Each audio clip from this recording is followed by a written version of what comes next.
কনসেপ্টের সঙ্গেই কৃপার কনসেপ্ট যুক্ত আছে। এবং সেই জন্য আমাদের পরবর্তীকালে উপাসনা পদ্ধতিগুলোও গেল বদলে।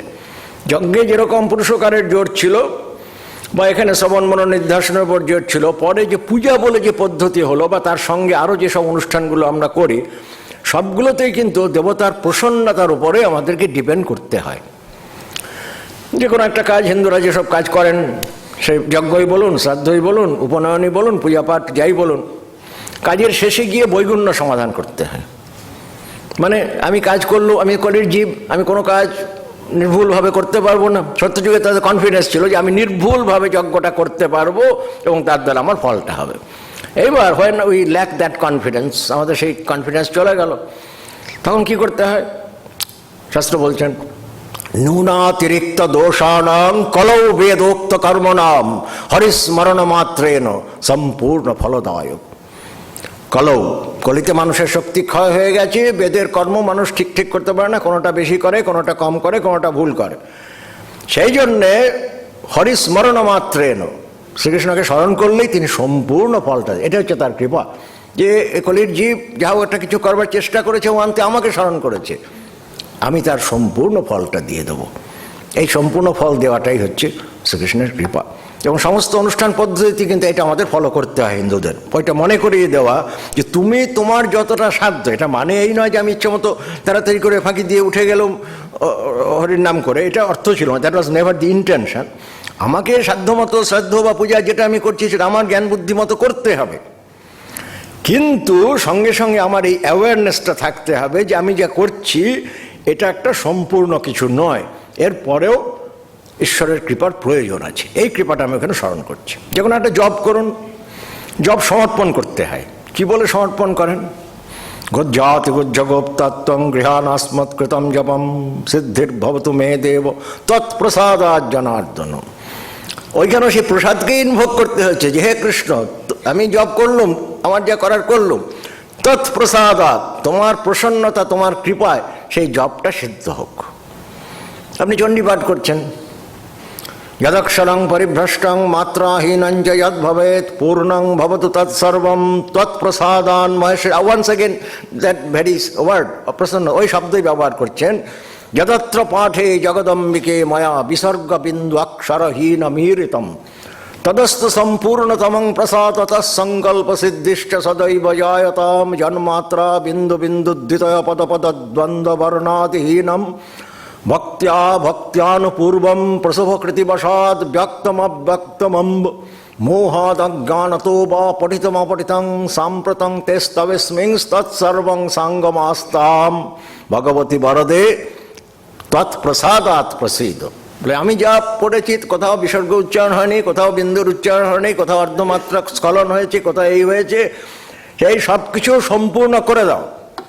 হাও তুমি করলে অসম্পূর্ণ, আমি কি করে করবো? তৎপ্রসাদাৎ প্রসীদ, তোমার কৃপা বশতই তুমি কৃপা করো। অর্থাৎ আমি কোনো ক্লেম করতে পারছি না, ইটস নট মাই ক্লেম, কিন্তু আমি তোমাকে অনুরোধ করছি, যেহেতু কৃপা করাটা তোমার স্বভাব, যেহেতু প্রসন্নতার তোমার স্বভাব, সেই প্রসন্নতা, ওইটাকেই উনি নিমিত্ত পঞ্চমী করেছেন, তৎপ্রসাদাৎ প্রসীদ, প্রসীদ ভগবত্তম ইত্যাদি। কারণ এই যে বেদের শব্দটা ছিল যে প্রসন্নতা, পরবর্তীকালে এই প্রসন্নতাকেই জোরে রেখে আমাদের উপাসনা পদ্ধতিগুলোকেও শাস্ত্রকাররা সেইভাবে রিকাস্ট করে দিলেন যে এইভাবে তুমি তোমার যেমন সাধ্য সেই কাজটা করবে, কিন্তু সঙ্গে সঙ্গে মনে রাখবে যে তোমার শক্তির লিমিটেশনটা মনে রাখবে, এবং সেই জন্যই ঈশ্বরের কৃপাটা প্রার্থনা করে কাজটা শেষ করবে, যাতে তোমার কাজটা সম্পূর্ণ হয়। এইভাবে যেটা জ্ঞান এবং কর্মের মার্গে যে কনসেপ্টটা ছিল না, অন্তত স্পষ্ট দেখা যায় না, সেই কনসেপ্টটা আমাদের ধর্মজীবনে ঢুকিয়ে দেওয়া হলো। পরবর্তীকালে মানে শ্রীমদ্ ভগবদ্ গীতার পরের থেকেই দেখা যাবে যে কৃপার কনসেপ্ট আমাদের সব জায়গায় ছড়ানো আছে। ধ্যানমূলম গুরোর মূর্তি, পূজামূলম গুরপদম, মন্ত্রমূলম গুরোর বাক্যম, মোক্ষমূলম গুরকৃপা। সেখানে তখন শ্রবণ মনন নির্দেশনের উপরে কথা না বলে বলছেন গুরুর কৃপাই হচ্ছে মোক্ষের মূল। কিন্তু এই সবই পোস্ট বেদিক ডেভেলপমেন্ট। দেখবেন বেদের যুগে অন্তত বেদ, ব্রাহ্মণ, সংহিতা ব্রাহ্মণের পর্যন্ত কৃপা, অনুগ্রহ, অনুকম্পা এই শব্দগুলোই ভোকাবুলারিতে আমি পাইনি।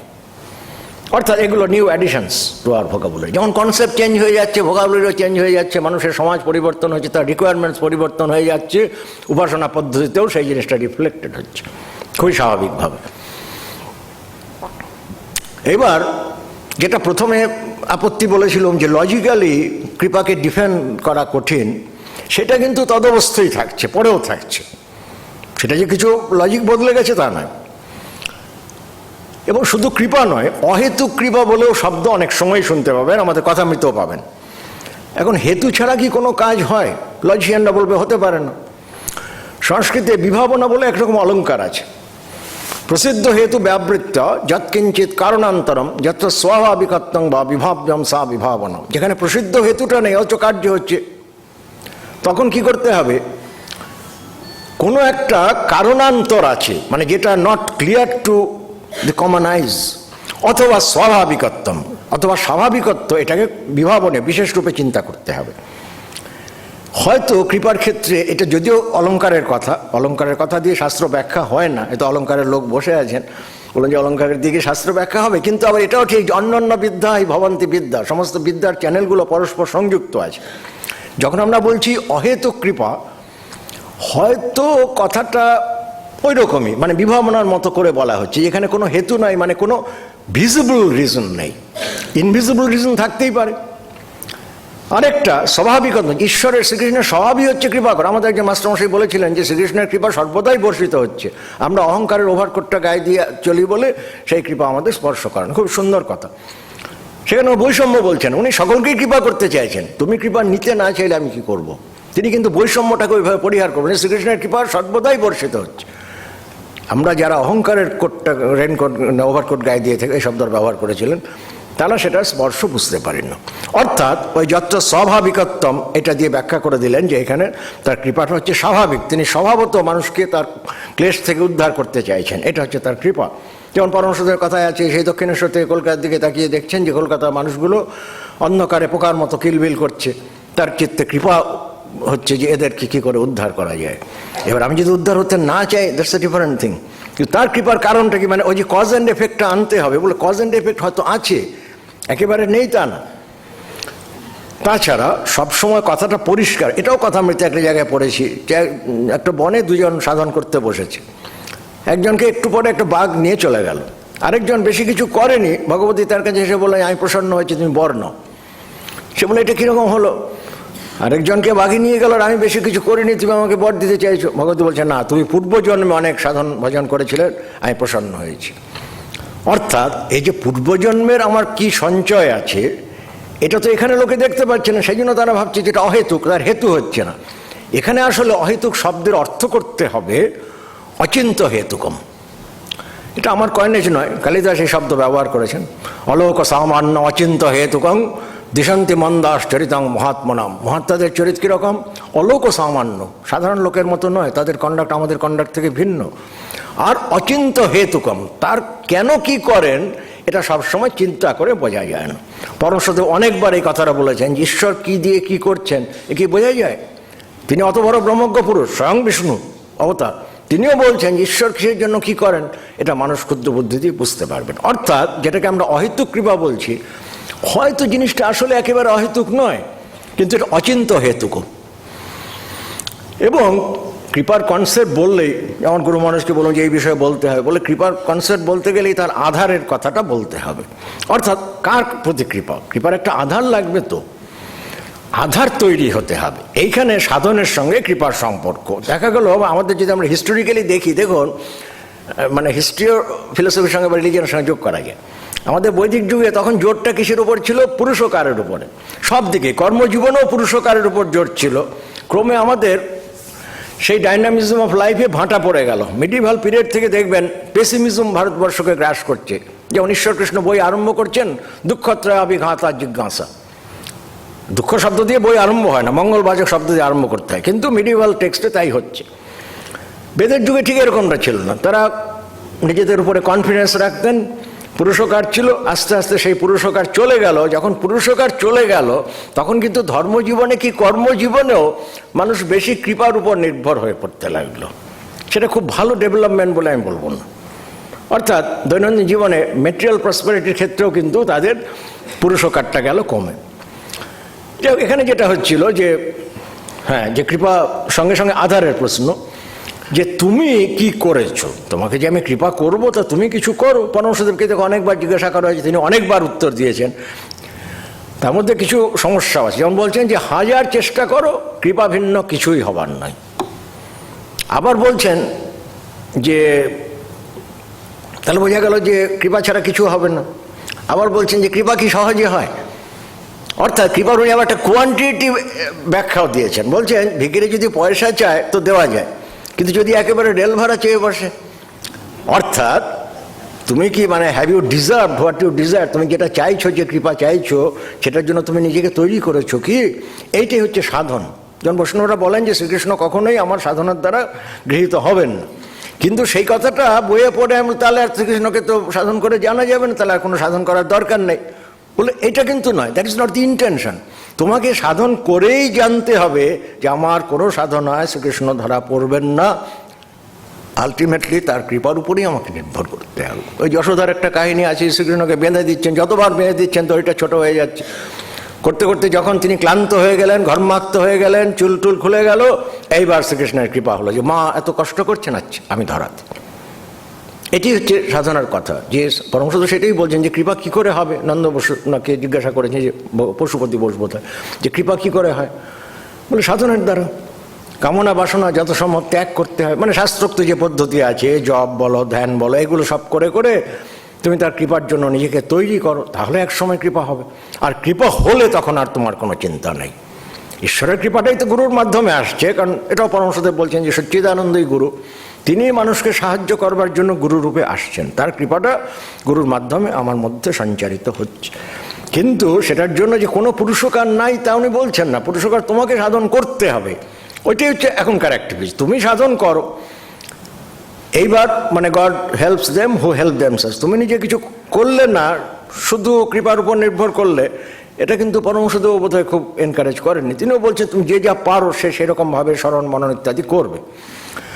তবে এই কথাও বলেছেন যে ঈশ্বর বালক স্বভাব, বাচ্চারা যেমন ইচ্ছে হলে খুশি হলে যা কিছু দিয়ে দেয়, তিনি কখনো কখনো ইচ্ছে হলে দিয়ে দিতে পারেন, সর্বশক্তিমান, তার সেই ক্ষমতা আছে। তবে সেটা সম্পূর্ণ অ্যাক্সিডেন্টাল, সেটা আগের থেকে কেউ বুঝতে পারবে না, অচিন্ত হেতুকম, কেউ চিন্তা করে বুঝতে পারবে না। আছে না মনুসংহিতা, সর্বং কর্মেদম আয়ত্তং বিধানে দৈব মানুষে তয়র দৈব অচিন্তং তু মানুষে বিদ্যতে ক্রিয়া। জগতে দুটো ফ্যাক্টর কাজ করে, একটা ডিভাইন ফ্যাক্টর, একটা হিউম্যান ফ্যাক্টর। তয়র দৈব অচিন্তম, ডিভাইন ফ্যাক্টর ইজ আননোন, পুরুষে বিদ্যতে ক্রিয়া। কাজে হিউম্যান অ্যাসপেক্টে তার কাজটা করে যেতে হবে। অর্থাৎ তুমি তোমার কাজ করে যাও, তাহলে এক সময় তুমি কৃপা পাবে, এটা আশা করতে পারো। সময় শেষ হয়ে আসছে, শাস্ত্র অনন্ত, আর আমার জ্ঞান একেবারেই সীমিত। সামান্য 2-4টি কথা বললো, মানে কৃপার সঙ্গে যে ধারণা কনসেপ্টগুলো যুক্ত আছে। এবার যদি কোনো ভুল বলে থাকি সেক্রেটারি মহারাজ সংশোধন করে দেবেন আশা করি। মূকং করোতি বাচালম পঙ্গং লঙ্ঘয়তে গিরিম যৎকৃপা তমহং বন্দে পরমানন্দ মাধবম, এই বলেই শেষ করা উচিত। তাহলে মনে হচ্ছে আরেকটা কথা বোধহয় বলা উচিত ছিল, যেটা বলা হলো না, যে পরমহংসদেব নিজে কীরকম কৃপা করেছেন জীবনে। একটা দুটো নিদর্শন, যেমন মথুরবাবু খুব বড় ভক্ত ঠাকুরের, একদিন ঠাকুরকে খুব ধরেছেন যে ভাবাবেশ আমাকে করে দিতে হবে। আর তিনি জমিদার মানুষ, আর পরমহংসদেব সাধক মানুষ, দুজনের মধ্যে আকাশ পাতাল তফাৎ। কিন্তু হলে কী হবে, ভক্ত বারবার অনুরোধ করছেন যে কী জানি বাবু, সে মাকে বলবো যদি হয়। তাই হলো, পরমহংসদেবের কৃপা, সে তো মা তার কথা শুনবেনি। ঠিক মথুরবাবুর ভাবাবেশটা হলো, কিন্তু ফল কি হলো? উনি বললেন বাবা এই ভাব আমি রাখতে পারছি না, আমার কাজকর্ম সব যায়, তোমার ভাব তুমি ফিরিয়ে নাও। অর্থাৎ ওই যে প্রশ্নটা ছিল যে আধার দেখে কৃপা, গুরুজিকে বলতে বললেন যে আধারের প্রশ্নটা, আধার তৈরি হয়নি তো। ওইখানে শরৎ মহারাজ কমেন্ট করছেন যে একটুও বিষয় বাসনার পশ্চাৎ থাকলে ওই ভাবাবেশ কেউ রাখতে পারবে না। গুরু কৃপা করলে কৃপা আমার ধারণ করার শক্তি থাকে চাই, বলে সেই শক্তি তোমার তৈরি হয়। এরকম আরও একটা জায়গায় পরমহংসদেব অনেক জায়গায় করেছেন। স্বামী যোগানন্দজি মহারাজ বিয়ের পরে অনেকদিন সংকোচ বশত আসেননি পরমহংসদেবের কাছে, কি বলবেন। তো পরমহংসদেব শেষকালে একটা অজুহাত দিয়ে পাঠালেন যে কি একটা হিসাবপত্র দেওয়ার ছিল, দেননি। যোগানন্দ হলেন যাক এইবার এটা বলে দিয়ে আর যাব না। আসবার পরে পরমহংসদেব আর সেই কথা ঘুরে ফিরেই তুলছেন না, প্রসঙ্গত বলছেন যে বিবাহ করিয়াছিস তাহাতে কি হইয়াছে, এখানকার কৃপা থাকিলে লাখটা কৃপা বিবাহ করিলেও কিছু হইবে না। ঠিক সেই শ্রীকৃষ্ণের কথা, যদা কি সর্বধর্মান পরিত্যজ্য মাম একং শরণং ব্রজ অহং ত্বাম সর্বপাপেভ্য মোক্ষয়িষ্যামি মা শুচি। আমার কৃপা থাকলে লক্ষটা বিয়ে তো তোমার কিছু হবে না, জগতে কেউই কিছু করতে পারবে না। অর্থাৎ আলটিমেট সারেন্ডার এবং আলটিমেট সুপ্রিমেসি অফ কৃপা হ্যাজ বিন এস্টাবলিশড। যদর্পিতং কর্মফলায় কল্পতে যদর্পিতং বন্ধ বিমুক্তৈপি চ সচ্চিৎ সুখানন্তমনন্যমীশ্বরম বন্দে নৃসিংহম দুরিতেব দারুণম। নমস্কার।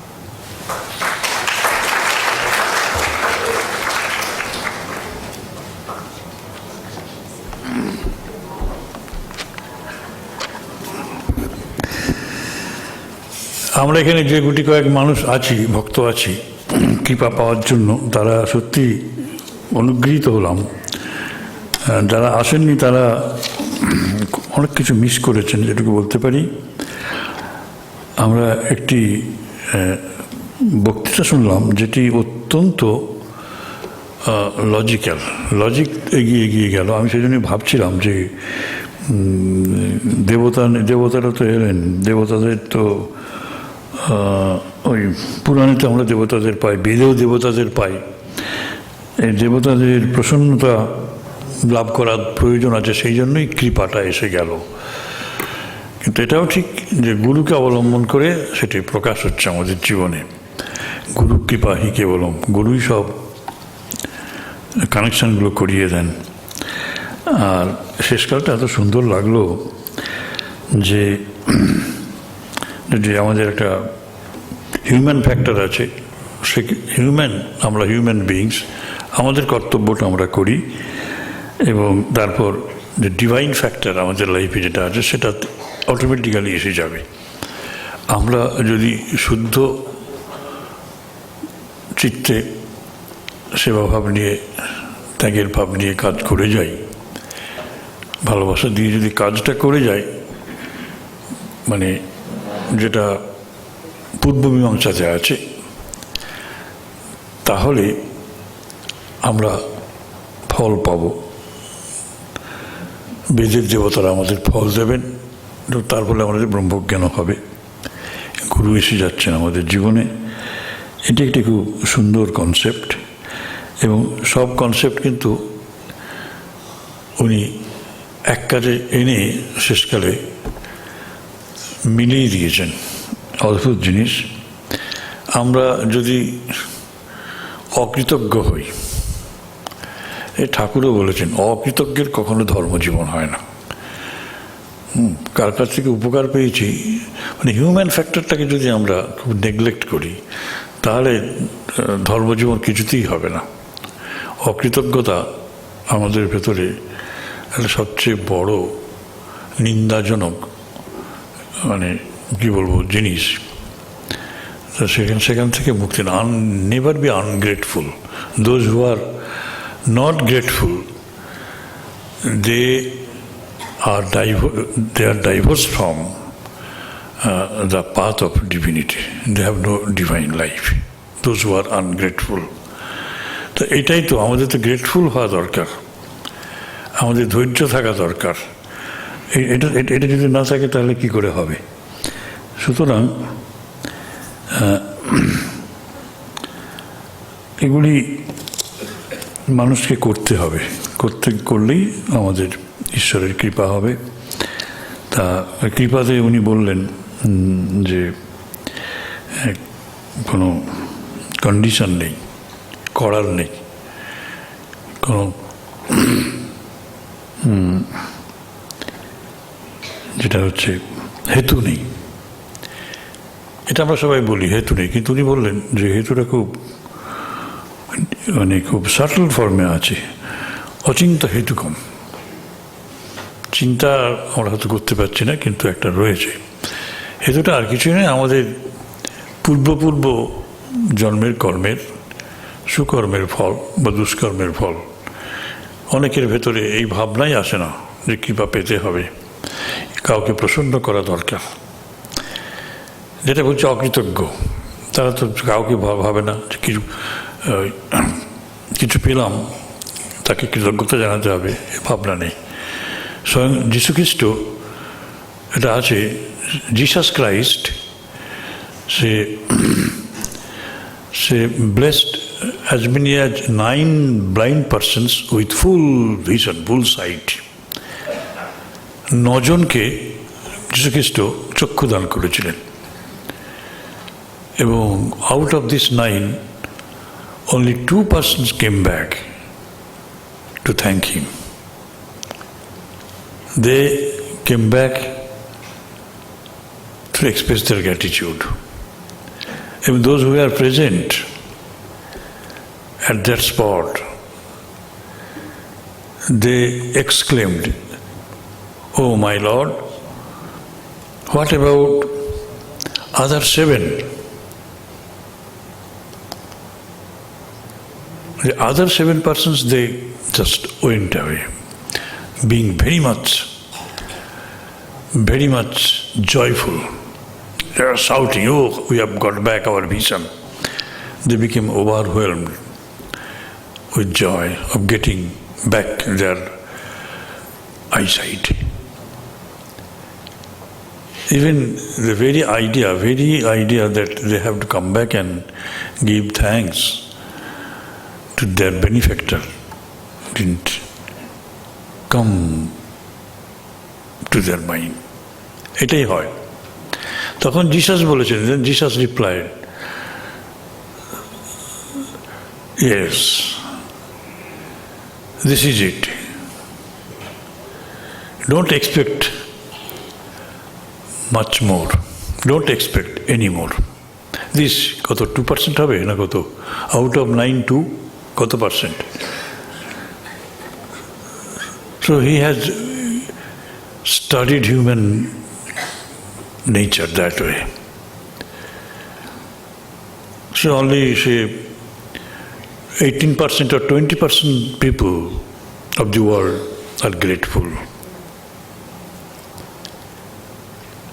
and they receive grace. Others do not.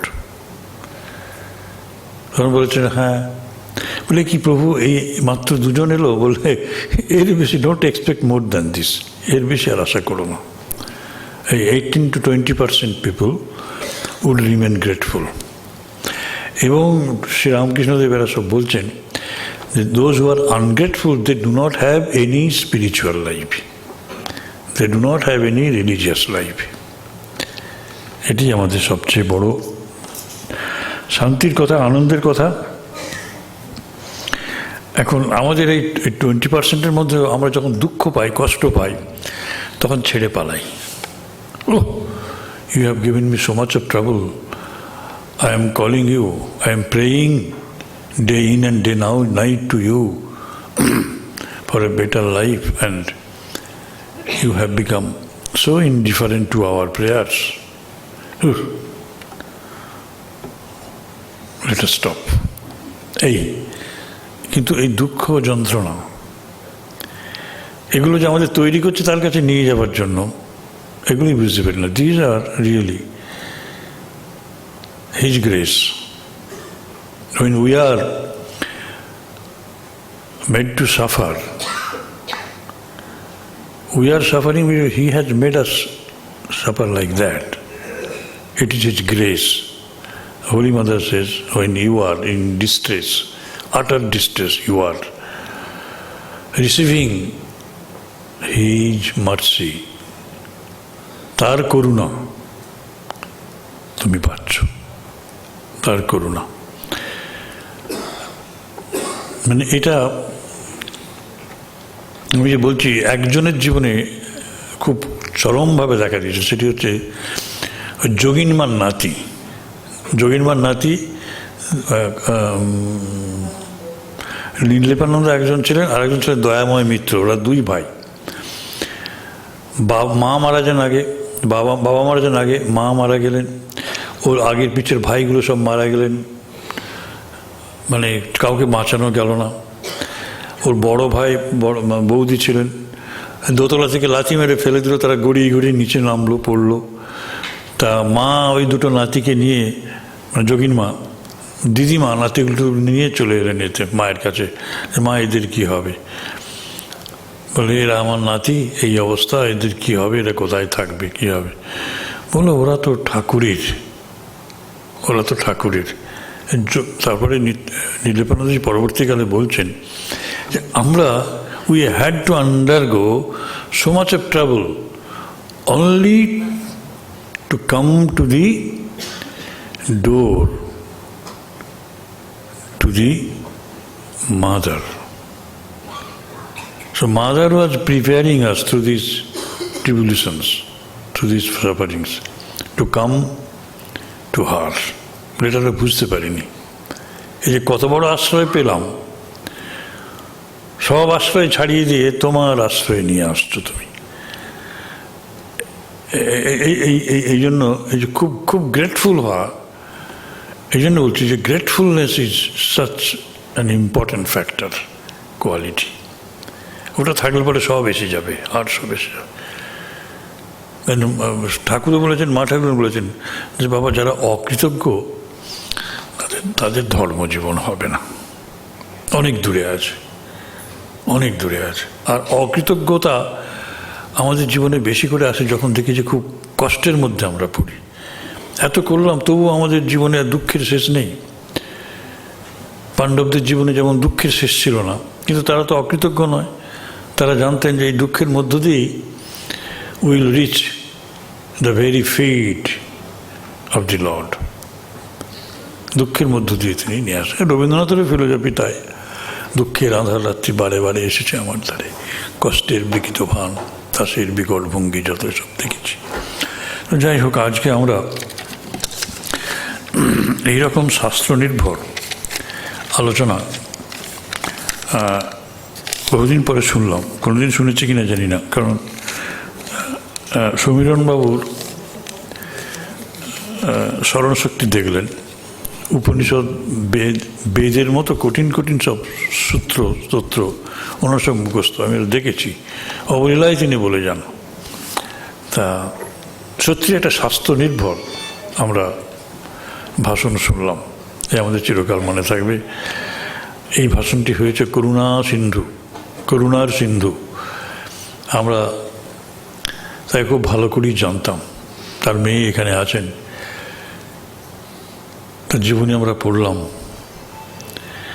এই কয়েকদিন আগেই মারা গেলেন তিনি। আমাদের বেদ অনুবাদ হচ্ছে, সেই বেদের একটি অংশ অনুবাদ করার ভারও নিয়েছিলেন। যখন নিচ্ছে দিলাম, তিনি তখন কিন্তু অসুস্থ এসেছিলেন। আমরা বললাম, তিনি বললেন পারবো পারবো। স্যার পারবেন, দেখুন কি পারবেন, দেখুন দেখুন কি হয়। তারপরেই উনি চলে গেলেন, হলো না। মা তাকে আর ওই কাজ করতে দিলেন না। তিনি সংজ্ঞা প্রকাশ করেছিলেন, পারবো। তা আমার খুব মনে পড়ছে এই ছোটোখাটো মানুষটি, অদ্ভুত অদ্ভুত ব্যাপার। তার জন্ম তারিখটা দেখছিলাম, তা আমি দেখলাম যেটা আমরা কাছাকাছি জন্মেছি। আমার চেয়ে 5-6 মাসের ছোটো হবেন উনি, কিন্তু মানে আমার এটা পড়ে আমার প্রাণটা হু হু করে উঠল। নামটি বড় সুন্দর, করুণার সিন্ধু। করুণা বিতরণ করে গেছেন। আর সেই করুণা, আমরা টপিকটা সেই জন্যই রেখেছিলাম, করুণা, কৃপা, অনুগ্রহ, অনুকম্পা। তাকে নিয়ে আলোচনা হলো। সেই আলোচনায় অরুন্ধতী, তারই কন্যা, আমাদের তারই পুত্র যদি সাহায্য করেছেন। আমি তাদের আরও আরও অনেক অনেক শুভেচ্ছা প্রীতি জানাই। আর সমীরণ বাবুকে আমরা আশা করব তিনি আবার এরকম সুন্দর সুন্দর টপিকের উপর তার বক্তব্য আমাদের সামনে উপস্থাপিত করবেন, আমরা খুশি হব। এই আলোচনার মধ্য দিয়ে তিনি তার সমস্ত চিন্তাধারাকে সন্নিবদ্ধ করছেন, তার বক্তব্য কি আমাদের জানাচ্ছেন। এরকম একটা পণ্ডিত এরা খুব সংখ্যায় কম আছেন, তাদের চিন্তাধারার সঙ্গে আমাদের পরিচয় ঘটছে। আমাদের বুদ্ধি পরিষ্কার হচ্ছে, আমরা দেখলাম তার চিন্তাধারার সূত্রটা আমরা লক্ষ্য করলাম। Logically, he proceeded logically, very logically, mathematical precision দিয়ে। মানে কৃপার কথা বলতে গিয়ে, প্রেমের ভক্তির কথা বলতে গিয়ে আবেগ নাই, অথচ আবেগে ভরপুর মানুষটি মুখঙ্করজি বাচারং দিয়ে শুরু এবং শেষও তাই। এবং যা বলে গেলেন সেখানে মাঝখানটা গোলমাল হলো, ভক্তি সেখানে নাই, এই প্রার্থনাও নাই, প্রার্থনা অর্থহীন, কিন্তু সেটিকে অর্থবান করে তুললেন শেষকালে। এই আমাদের প্রাপ্তি। সকল